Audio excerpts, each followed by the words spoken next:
নমস্কার, আপনারা সবাই কেমন আছেন? দেবলীনা ড্রিম ওয়ার্ল্ডে আপনাদেরকে স্বাগত জানাই। আজকের ব্লগটি আমি দুপুরবেলা থেকে শুরু করেছি, কারণ সকালের দিকে আর ব্লগ বানাইনি। আজকে হঠাৎ জানতে পারলাম যে আমরা যে পুনেতে আছি, এখানে যে পাহাড়গুলো দেখাই ব্যালকনি থেকে, সেই পাহাড়ি এলাকার মানুষদের আজকে একটি আঞ্চলিক অনুষ্ঠান আছে। তো সেই অনুষ্ঠানে এক সপ্তাহ ধরেই হয়। তো আমরা আজকেই জানতে পেরেছি, আজ হলো রবিবার, ছুটির দিন। তো আমরা যাব সেখানে, সপরিবারে যাব। তো অনুষ্ঠানটি রাতের দিকেই হয়, সন্ধ্যা থেকে শুরু হয়, রাতের দিকটা করে আর কি হয়। তো চলুন আপনাদেরকে একবার আমি দেখাই যে কোথায় সেই পাহাড়টি, কোন পাহাড়টির কথা আমি বলছি। আমার ব্যালকনি থেকে দেখা যায়। যারা আমার ভিডিও দেখেছেন তারা অবশ্যই দেখেছেন। তো ব্যালকনিতে আসা মাত্রই দেখুন আমার গাছগুলোকে আজকে একটু জল টল দিয়ে রোদ্দুরে রাখা হয়েছে। আর আমার গোলাপ গাছটিতে সুন্দর করে গোলাপ ফুটেছে। দেখুন, এটা গোলাপটি হলো কমলা আর হলুদ কালারের, ভিতরটা হলুদ আর পাপড়ির সামনেটা কমলা কালারের। তো দেখুন ওই যে পাহাড়গুলো দেখা যাচ্ছে দূরে, হ্যাঁ এটা আমি দেখতে পাচ্ছি। আপনাদেরকে যতটা সম্ভব ততটা দেখানোর চেষ্টা করছি, কারণ এত দূর থেকে তো ক্যামেরায় ঠিকভাবে আসছে না, যতটা আসছে ততটা আমি দেখানোর চেষ্টা করছি। তো ওই পাহাড়টির চূড়ায় একদম মাথায় একটি আঞ্চলিক অনুষ্ঠান হবে। এটা এই মহারাষ্ট্রে আছি, সমস্ত মহারাষ্ট্রের লোকেরা, মহারাষ্ট্রের বলতে আমরা যে এলাকাটায় আছি পুনে, তো এই এলাকার লোকেরা খুব এই অনুষ্ঠানটিতে যোগদান করে, বা এদের বলতে পারেন প্রিয় অনুষ্ঠান। তো এই ইতিমধ্যে মেয়ে স্নান করে ব্যালকনিতে চলে এসেছে। আমার পোষা টব থেকে সাধের ফুল গাছ থেকে ফুল নিয়ে ও পুজোর জন্যে নিচ্ছে। তো আমি ফুল রেখে শো দেখানোর মতন মানুষ নই, ফুল পুজোয় লাগানো অনেক ভালো। ফাইনালি আমরা রেডি হয়ে গেছি, তো এক্ষুনি বেরোবে, এখন বাইরে সন্ধ্যা হয়ে গেছে। চলুন আমাদের সাথে দেখাতে থাকবো কি কি দেখি সেখানে। তো লেট হয়ে যাচ্ছে, তাড়াতাড়ি চলো মানু। তো এখন বিকালবেলা বলতে এই হালকা সন্ধ্যা হবে এরকম অবস্থায় আছে। তো বেরোচ্ছে, এখনও সবাই খেলছে পার্কে।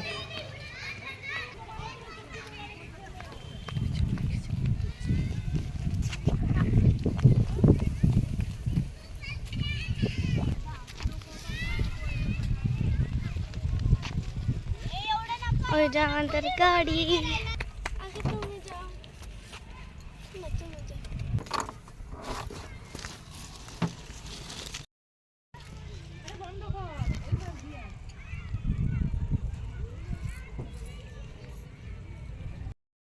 ওই যে দেখছেন পাহাড়ের উপরে যে লাইট জ্বলছে, তো ওইখানে আমরা যাব আর কি, যাচ্ছি আর কি। ওই দেখুন ওইখানে যাব। তো আমাদের যাত্রা শুরু হয়ে গেল আমাদের কোয়ার্টার থেকে। তো ধীরে ধীরে দেখুন সূর্যও অস্ত যাচ্ছে, আর আমরাও পাহাড়ের দিকে এগোচ্ছি। আর এই পাহাড়ের পাশে বিল্ডিংগুলো এইভাবেই সব আছে, যারা এখানে বসবাস করে। দেখুন ফ্ল্যাটগুলো এইভাবেই থাকে ঠিক পাহাড়ের গায়ে, কি অপরূপ লাগে। তো ওই পাহাড়ের যত কাছে যাচ্ছি তত আলোটা স্পষ্ট হয়ে উঠছে, পাহাড়টা আরও বড় হয়ে যাচ্ছে, আপনারাও দেখতে পাচ্ছেন। সূর্যও অস্ত যাচ্ছে, পুরো আকাশটা দেখুন কমলা রঙে রাঙিয়ে দিয়েছে। খুব সুন্দর প্রাকৃতিক দৃশ্য, এত সুন্দর যে দৃশ্য। তো দেখুন এদিকের ঘর বাড়িগুলো এরকম হয়। তো যত কাছে যাচ্ছি ধীরে ধীরে তত পাহাড়টার দিকে আমরা এগিয়ে যাচ্ছি, পাহাড়টির দিকে। আর একদম প্রায় মোটামুটি কাছে চলে এসেছি। এখন ধীরে ধীরে আর কি পাহাড়ের রাস্তাতে চলছি। তো শহরগুলোকে আমরা সব নিচে রেখে এখন পাহাড়ের উপরের দিকে আমরা চলছি। বেশি দূরে নয়, আমাদের এখান থেকে 5 কিলোমিটার দূরে। আর এই পাহাড়টির নাম হলো ভান্ডারা পাহাড়। আপনারা যদি এখানে আসতে চান, যারা পুনেতে আছেন বা যারা এখানে নেই, যারা পুনে স্টেশন থেকেও আসতে চান, পুনে স্টেশন থেকে মাত্র 36 কিলোমিটার দূরে আছে সুদম্বরে ভান্ডারা পাহাড়। তো এখানে আসতে পারেন। আর যারা অন্য স্টেট থেকে আসতে চান, তো তারা প্রথম পুনে স্টেশনে আসবেন, এসে ওই একই নিয়ম 36 কিলোমিটার দূর আছে। আর যারা এয়ারপোর্ট থেকে আসতে চান, তো তারাও আসতে পারেন। তাদের এয়ারপোর্ট থেকে 34 কিলোমিটার পড়বে। ওই 1-2 কিলোমিটারের এক্সট্রা ডিফারেন্স পড়ে, তাছাড়া বেশি দূরত্ব নয়। তো খুব সুন্দর জায়গা। ধীরে ধীরে আমরা পাহাড়ের উপরের দিকে উঠছি। আমরা একা নয়, দেখুন প্রচুর লোকে আসছে। তো গাড়ি থেকে বেরোলাম, দেখুন সাইডটা দেখাচ্ছি আপনাদেরকে। শহরগুলোতে একদম চুনি লাইটের মতন সারা শহর আলোয় রাঙিয়ে গেছে, মনে হচ্ছে দীপাবলি। পাহাড়ের উপরের দিকে হাঁটছি, পা ব্যথা হয়ে যাচ্ছে।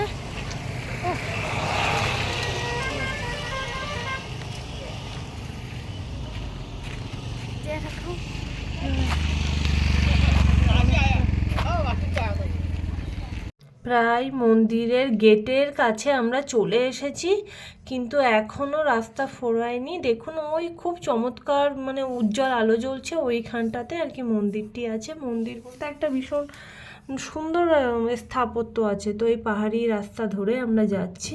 রাস্তাটা দেখেই বুঝতে পাচ্ছেন যে এটা সমতল নয়, সবার বাইক এখানে রাখা আছে। দেখুন রাস্তাটা পুরো এবড়ো খেবড়ো, দেখুন পুরো পাথুরে জমি এরকম, মানে কনস্ট্রাকশনে আছে। রাস্তাটা জাস্ট তৈরি হচ্ছে, এখনও তৈরি হয়ে ওঠেনি। দুর্গম এলাকা তো, সেই জন্যে এই পরিস্থিতি। তো দেখুন শহরগুলোতে একদম পুরো শহরে মনে হচ্ছে দীপাবলি হয়েছে, মানে আলো এতটা মানে ছোট আকারে দেখা দিচ্ছে। তো ধীরে ধীরে আমরা যাচ্ছি, উপরের দিকে হাঁটছি। আপনারা কতটা দেখতে পাচ্ছেন জানি না। তো সাইড থেকে আমি একটু দেখাই। দেখুন সব বড় বড় পাহাড়ের থেকে পাথর কেটে সব রাখা আছে। পুরো শহর মানে আলোয় আলোকিত হয়ে সেজে উঠেছে। এদের তো আঞ্চলিক অনুষ্ঠানেতে সবাই আসে। দেখুন পাশে বাথরুমেরও সিস্টেম আছে, মানে এদের সব সিস্টেমেটিকভাবেই করেছে। দুর্গম এলাকা হলে কি হবে, জলের ব্যবস্থাও করেছে, তো জলও খাচ্ছে। আর মানুষজন যারা থাকতে চায় দেখুন সব টেন্ট করে রাতের বেলাতে আর কি থাকবে। যারা দূরে বাড়ি যেতে পারবে না, তো তারা এইভাবে থাকে। সমস্ত তাঁবু ফেলে মানুষেরা এইভাবে আর কি এখানে আসে। এই ধর্মস্থল বলুন যাই বলুন, এরা এটাকে খুব মানে। আবার পাশে বিল্ডিং হচ্ছে। তো এতক্ষণে আমরা চলে আসলাম ভিতরে, যেখানটায় মেন এরা যে অনুষ্ঠানটা পালন করছে। দেখুন কত মানুষের সমাগম এখানে, প্রচুর মানুষ। তো এদের দেখুন প্যান্ডেল করেছে, খুব সুন্দর সাজসজ্জা। আমি তো এই ফার্স্ট টাইম দেখলাম, তো ভালো লাগছে দেখতে। তো একটু আমরা নিজেদের মধ্যে ফটোশ্যুটও করে নিলাম।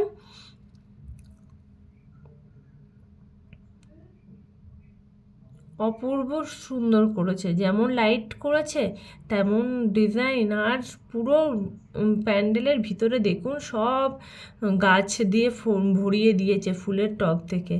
তো এই সময় এখানে একটা প্রচলন আছে, এই প্রত্যেকটা মানুষ যারা আসে না, এরা সব একটা দুটো করে সব ফুলের টব নিয়ে এসে এখানে আর কি সাজায়। এটা নিজের মন থেকেই এরা সাজায়, কেউ কিন্তু বলে দেয় না যে তুমি নিয়ে আসো বাড়ি থেকে। সবাই নিজের ইচ্ছা মতন ফুলের টব এখানে এনে এরকম দুপাশে রেখে দেয়, সুন্দর করে সাজায়, কার্পেট পাতিয়ে দেয়, তো তার দুপাশে রাখে। তো এদের হচ্ছে এই দেবতা তুকারাম মহারাজ, মানে মহাপুরুষ ছিলেন। আর এগুলো হচ্ছে লক্ষ্মী নারায়ণ হবে কি এইদিকে জানি না, আমি সঠিক বলতে পারবো না, কারণ ওখানে জিজ্ঞাসা করার মতন কাউকে পাইনি। মারাঠি ভাষায় বলছিল এরা, আঞ্চলিক ভাষায় আমি বুঝতে পারিনি। ওরাও অত হিন্দি বোঝে না, তো সেই জন্যে আমি বলতে পারবো না কি মানে দেবতা বা কী ব্যাপার। তো মোটামুটি যেটুকুনি ছবি আমরা দেখছি সেটুকুনি আপনাদের সামনে তুলে ধরছি। বাকি ডিটেলসে তো আমি ওদের কাছে জিজ্ঞাসা করেছিলাম, বয়স্ক মানুষের কাছে মারাঠি ভাষায় বলছিল না, আমি ওনার ভাষা বুঝতে পারছিলাম না, উনি আমার ভাষা বুঝতে পারছিলেন। তো এটা তো বুঝতে পেরেছি শিবাজি মহারাজের ফটো, এরা খুব শিবাজি মহারাজকে মানে। তো দেখুন ছত্রপতি শিবাজি আর কি। তো হচ্ছে এই বাচ্চা আর আমি মিলে একটু ফটো তুলে নিলাম, খুব সুন্দর লাগছিল, অনেক উচ্চতা ছিল। তা ভাবলাম এখানে একটু ফটো তুলে রাখি, স্মৃতি হয়ে থাকবে, খুবই সুন্দর। ঘোড়ায় উপরে এগুলো সব এরা অনেক দিন ধরে এই প্রোগ্রামের জন্য অপেক্ষা করে এবং এখানে সুন্দর করে সাজায়, প্রচুর পরিশ্রম লাগে দেখুন। আর পেছনে যে কনস্ট্রাকশন এখনও মানে চলছে, এখনও হয়নি, কমপ্লিট হয়নি আর কি। তো যেটুকুনি হয়েছে তার মধ্যেই আর কি এরা সুন্দর সাজিয়েছে। দেখুন ফুলের টবে গোটা মন্দিরটাই বলুন ভরিয়ে দিয়েছে এরা। দেখুন সবাই বাড়ির থেকে ফুল এর টব নিয়ে এসেছে। আর এখানের মহিলারা এই রঙ্গোলি করে, এই রঙ্গোলি এদের মাস্ট। যে কোনো অনুষ্ঠান পর্বে এরা রঙ্গোলি করবেই করবে, যে কোনো অনুষ্ঠানে। আমরা আলপনা দিই, তো এখন আলপনা দেওয়া আবার অনেকে আমরা ভুলেই গেছি, কিন্তু এরা রঙ্গোলিটা করবেই।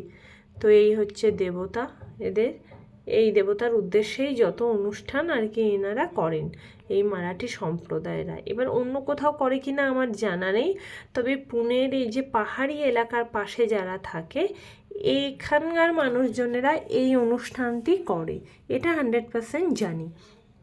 তো রেড কার্পেট পাতিয়ে দিয়েছে, ওই আমার হাজব্যান্ডটা উঠছে সিঁড়ি দিয়ে, সুন্দর বড় বড় দেখুন ফুলের টব, সব বসে দেখছে। যে যার বাড়ি থেকে রং বেরঙের টব নিয়ে আসে, তো তো কত রকমের দেখবেন আপনার, মানে এই ফুলের টব দেখার জন্যে কোথাও কাশ্মীরে যাওয়ার বা কোনো ফুল বাগানে যাওয়ার প্রয়োজন নেই। বিভিন্ন টাইপের এখানে দেখতে পাবেন। কি সুন্দর এদের পরিকল্পনা আর কি সুন্দর এদের মানসিকতা। তো দেখুন কারুকার্য আর স্থাপত্য এত সুন্দর, সেটা মুখে বলে বোঝানো যাবে না। যদি আপনারা দর্শন করতে চান বা ভ্রমণপ্রিয় বাঙালি হন, অবশ্যই আমাকে কমেন্ট বক্সে জানাবেন, আমি আরও অ্যাড্রেস দিয়ে দেব ডাইরেক্ট আপনাদের সাথে লাইভে এসে পুরো অ্যাড্রেস ঠিকানা সব ঠিকঠাক করে আমি বলে দেব। তবে আপাতত এখানে যতটা আমি ঠিকানা দিয়েছি, আরও একবার ঠিকানাটি আমি বলছি। এটা হলো ভান্ডারা পাহাড়, পুনে থেকে 36 স্টেশন থেকে 36 কিলোমিটার দূরে, আর পুনে স্টেশন থেকে 36 কিলোমিটার দূরে, আর এয়ারপোর্ট থেকে 34 কিলোমিটার বা 33 কিলোমিটার, মানে এরকম গুগল ম্যাপ ধরে দেখাচ্ছে। জায়গাটির নাম হলো সুদম্বরে, দেহুগাঁও সুদম্বরে। তো দেখুন এই ক্রেন দিয়ে এই আন্ডার কনস্ট্রাকশন চলছে, কি সুন্দর মানে পরিকল্পনা এদের। তো এখন তবুও যেহেতু এদের এই অনুষ্ঠানটি আগে মানে বরাবর প্রচলিত ছিল, তো করতো এরা অনুষ্ঠানটি, তো এখন এই আন্ডার কনস্ট্রাকশন হলেও কি এদের বন্ধ নেই। তো দেখুন কি সুন্দর, মানে মনে হচ্ছে যেন রাজপ্রাসাদ। তো যাই হোক এই কনস্ট্রাকশন চলছে, তবুও এখনও এরা এই টাইম মতো যে অনুষ্ঠান হয় সেটা কি আর বন্ধ দেবে, সেটা আর বন্ধ দেবে না। সেই জন্যে এরা তার মধ্যেও এই অনুষ্ঠান পালন করছে। দেখুন আশপাশ দিয়ে প্রচুর লোক আসছে, সব এই পাথরগুলো হাতে কেটে কেটে তৈরি করা, এইগুলো কারুকার্যগুলো সেট করা খুব সুন্দর। আবারও বলছি, আপনারা যদি ঘুরতে চান, আসতে চান, ঘুরতে ভালোবাসেন, তো অবশ্যই আমাকে কমেন্ট করবেন। এটা দেখার পরে কমেন্ট করবেন, আপনাদের এত ভালো লাগবে ঘুরতে এসে। এখনও আন্ডার কনস্ট্রাকশন চলছে, যদি আপনারা চান যে পরে আসবেন তাও হবে। তো দেখুন এই গাছটিকে এরা পুজো করে, সব পতাকা চারিদিকে মন্দিরের মানে এই প্রাঙ্গণে এরা লাগিয়ে রেখেছে। এবার চলে যাব আমরা যে মন্দিরের বা যে মডেল আছে সেটা দেখার জন্যে। দেখুন এটা হচ্ছে সন্ত তুকারাম মহারাজের মডেল। এটা দেখুন নিচে প্রচুর গাড়ি টাড়ি এসে মানে দাঁড়াতে পারবে। আর হচ্ছে এই যে চূড়া, মন্দিরের চূড়াই মেন পতাকা আছে। আর এই হচ্ছে ডিজাইন, এই মডেল। এবার এটাকে 3Dতে দেখাচ্ছে স্ক্রিনে, এরকম দেখতে। পুরোটাই পাথরের তৈরি। দেখুন সাইড দিয়েও দেখাচ্ছি আপনাদেরকে, এখনও কনস্ট্রাকশন চলছে, পুরোটা হয়নি। এনারা মানে এই মারাঠি জাতিরা এই সন্তজিকে অনেক মানেন আর কি, দেবতার স্বরূপ পুজো পাঠ করেন। শিবাজি মহারাজ এই পাশে, আর সন্ত মহারাজ হাতে বাদ্যযন্ত্র নিয়ে আছে, আর এই পাশে আছে শিবাজি মহারাজ। আর পেছনে দেখুন মারাঠা সাম্রাজ্যের পতাকা এরা সুন্দর টানিয়ে রেখেছে চারিদিকে।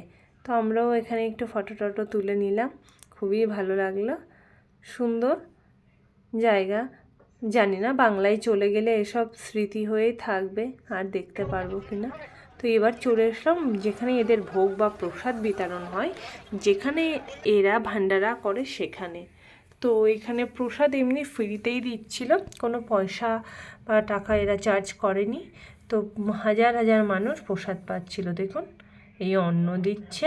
এদের এদিকে প্রসাদটা আবার একটু অন্য টাইপের হয়, তো আপনাদেরকে আমি দেখাচ্ছি কী কী প্রসাদ এরা মানে দিচ্ছে। অন্ন দিল, তারপরে এটা ছিল ছোলা দিয়ে আর আলু দিয়ে একটা সবজি ছিল, ছোলা আলুর সবজি। তারপরে দিল ডাল, ডালের মধ্যে ছোলা দিয়ে রেখেছে। এটা ছিল ডালিয়ার মিষ্টি, আর এটাকে যে রুটি মতো ছিঁড়ছি এটাকে বলে এরা ভাকরা। এটা ডালিয়ার মিষ্টি। আর ডালিয়া আমরা ঝাল খাই, কিন্তু এরা গুড় দিয়ে একটা মিষ্টি পদ রান্না করে। আর ওটা ছিল, রুটিটা ছিল ভাকরা। এটা হচ্ছে বাজরার তৈরি। তো আমি, মেয়ে, ছেলে আমরা সব ধীরে ধীরে প্রসাদ তো খাচ্ছি। আর আমার হাজব্যান্ড অন্যদিকে বসেছিল, সেই জন্য তার ফটোটা আর ওঠেনি। তো ফাইনালি প্রসাদ খাওয়ার পরে আমাদের খাওয়া দাওয়া হয়ে গেছে। এবার আমরা বাড়ির উদ্দেশ্যে রওনা দিলাম। তো মন্দির প্রাঙ্গণটা এত বড়, তো যেতে একটু টাইম লাগছে। তো ওটা দিয়ে এন্ট্রি করেছিলাম, এবার এক্সিট করছি, বাইরে বেরোনোর পথ এটা। তো বাইরে বেরোচ্ছি, এখান থেকে হচ্ছে যাচ্ছি। যেতে যেতে আপনাদেরকে আরও একবার এটি দর্শন করিয়ে দিচ্ছি। স্থাপত্যটি কি সুন্দর স্থাপত্য! সত্যিই ভারত নানা বিচিত্রের দেশ। আমরা বাড়ি বসে থাকলে তো আর দেখতে পারতাম না। হাজব্যান্ডের সাথে আসার সুবাদে যাক একটু ভাগ্যটা ভালো, সেই জন্য দেখতে পারলাম। তো মেয়ে যাচ্ছে, আমিও যাচ্ছি। দেখুন, মানে পাহাড়ি এলাকা তো দেখুন, সিঁড়িগুলোও সমান না, সব পাথর কেটে কেটেই তৈরি করা। আর এই যে গাছের তলায় দাঁড়িয়েছিলাম আগে, এটা হচ্ছে সেই গাছটিকে এরা পুজো করে, যেমন আমরা বট গাছকে করি তেমন। পাশ দিয়ে এরকম দোকানও বসেছিল। পাশের হোটেলগুলোতে খাবার দাবারের যেগুলো ছিল দোকানগুলো সুন্দর করে সাজিয়েছিল, সব রঙের সব লাইট দিয়ে, কারণ এটাই এদের আঞ্চলিক অনুষ্ঠান। আগেই বলেছি। ছেলে ঢুকেছিল কি একটা জিনিস দেখতে, তো পছন্দ হয়নি। তো বাবাকে এসে বলছে যে বাবা একটা জিনিস পাইনি আর একটা জিনিস পছন্দ হয়নি, তুমি চলো। তো সেই জন্য চলছি আমরা। আমাদের গাড়ি সামনেই রাখা আছে, তো এখান থেকে যাব। দেখুন প্রচুর গাড়ি লাইন দিয়ে আছে, কারণ অনুষ্ঠানটি রাতে হয়, তো রাতে আসে। তো রাতের শহর যেন আরও জেগে উঠেছে। তো আমরা বলছি লেট হয়ে যাচ্ছে, তাড়াতাড়ি চলো, অন্য জায়গা, অন্য পরিবেশ, সময় থাকতে বাড়ি যাওয়াই ভালো। তো আমরা এখন বাড়ির উদ্দেশ্যে রওনা দিলাম। দেখুন ধীরে ধীরে আমরা নিচের দিকে যাচ্ছি। আপনারা নিশ্চয়ই বুঝতে পারছেন সাইডটা, সেই জন্য আমি সাইড দিয়ে দেখাচ্ছি। দেখুন রেলিংটা ধীরে ধীরে নিচের দিকে যাচ্ছে, এইভাবেই বোঝা যাবে, তাছাড়া তো আর বোঝা যাবে না। আর শহরগুলো একদম যত কাছে আসবো দেখুন তত লাইটগুলো স্পষ্ট হয়ে আসবে। দেখুন এই যে বাঁকটা ঘুরছি, একদম উপর থেকে নিচের দিকে ঘুরলাম। তো এখন ধীরে ধীরে নিচের দিকে এসেছি। দেখুন মন্দিরটি আবার উঁচুতে উঠে গেছে, আমরা আবার নিচুতে চলে এসেছি। ধীরে ধীরে কোয়ার্টারে চলে এসেছি। তো ফাইনালি কোয়ার্টারে এসে গেছি। আমার ব্লগটি ভালো লাগলে আপনারা সাবস্ক্রাইব করবেন, লাইক করবেন, শেয়ার করবেন, কমেন্ট করবেন। আপনাদের যদি আমার ভিডিও ভালো লেগে থাকে তো আপনারা আমার চ্যানেলে আসুন, ভিজিট করুন। একদিন বাদে একদিন বিকাল 3টায় আমি ভিডিও আপলোড করে থাকি, এবং আপনাদেরকে অনেক ভালো ভালো ভিডিও উপহার দেওয়ার চেষ্টা আমি করব। ততক্ষণ পর্যন্ত আপনারা ভালো থাকবেন, সুস্থ থাকবেন, সাবধানে থাকবেন। নেক্সট ব্লগে আবার আপনাদের সাথে দেখা হচ্ছে। শুভরাত্রি, গুড নাইট।